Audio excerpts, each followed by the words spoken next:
Napasabak na nga sa laban ng Dabraa Boys. At ito na nga yung hinihintay ng karamihan na magsuot ng jersey ng Lasal ang Dabraa Boys. De La Salle Sobel versus 16 under ng Gilas. At kita pa nga sa suot ni Maki Pellegrino ang pangalan ni Rene. Sama niya talaga ang kaibigan niya sa mga laban nila sa De La Salle. Hindi rin nagpahuli si Matt Cayetano sa first game nila sa Lasal. Sa game ng Dabraa Boys, sobrang ganda ng performance na pinakita nila sa Lasal. Raisius 20 pinakita lang naman ang mataas na IQ at malawak na court vision. Sobrang legit na point guard dahil sobrang solid niya mag-set ng play. Hey! Mamaya na lang. Ito, mamaya na lang. Game!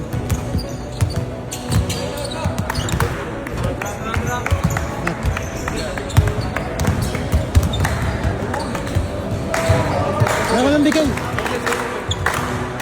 So mga lods, dito pala ginanap yan si Maralco James sa Ortigas at kasama natin si Players Pati. Unti-unti nang natutupad ang mga pangarap ng mga bata. From red jersey to green jersey. Kaya naman mga lods, panoorin natin ang first game nila sa De La Salle Sobel. Panoorin natin ang mga taga-Dabraa na maglalaro na sa Manila. 16 under Gilas Pilipinas kontra sa De La Salle Sobel. Unang ipapasok si Maki Pellegrino. Nakangapa lang ng una pero tignan nyo hanggang dulo.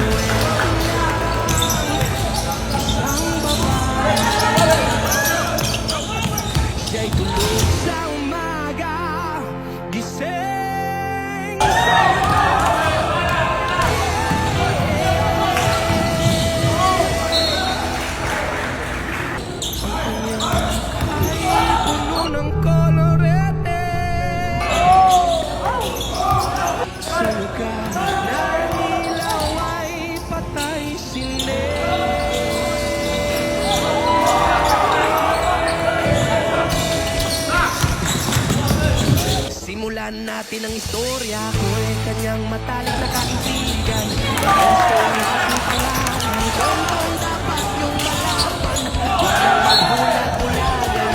Sunod naman na ipapasok si Matt Cayetano na sharpshooter. Bako ng iba, bibigyan kita. Kilala mo ba si Madana? Hindi ka pa bata mula pa nung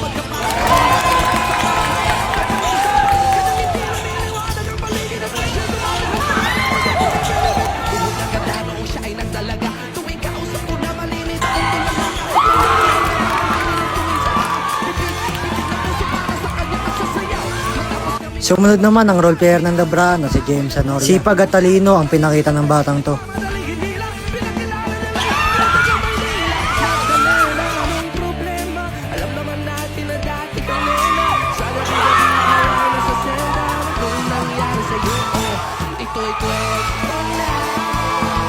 At ang pinakauling pinasok ay si Raisius 20. So tara mga lods, panoorin na natin sila.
Final score pala, 76-75, nanalo ang Gilas Pilipinas 1600. Kahit talo sila, sobrang ganda ng pinakita ng mga bata. At lumipad din pala si Coach Jess para panoorin ang kanyang mga players sa Dabraha. Pinapakita niya na kahit di niya na player, supportado pa rin siya sa mga bata.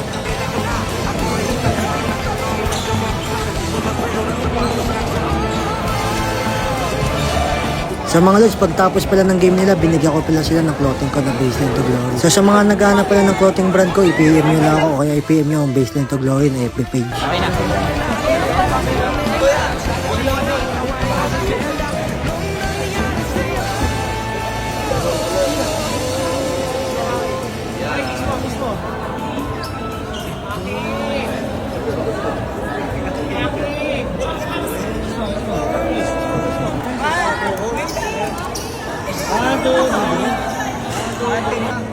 Ate na lang po na. 1,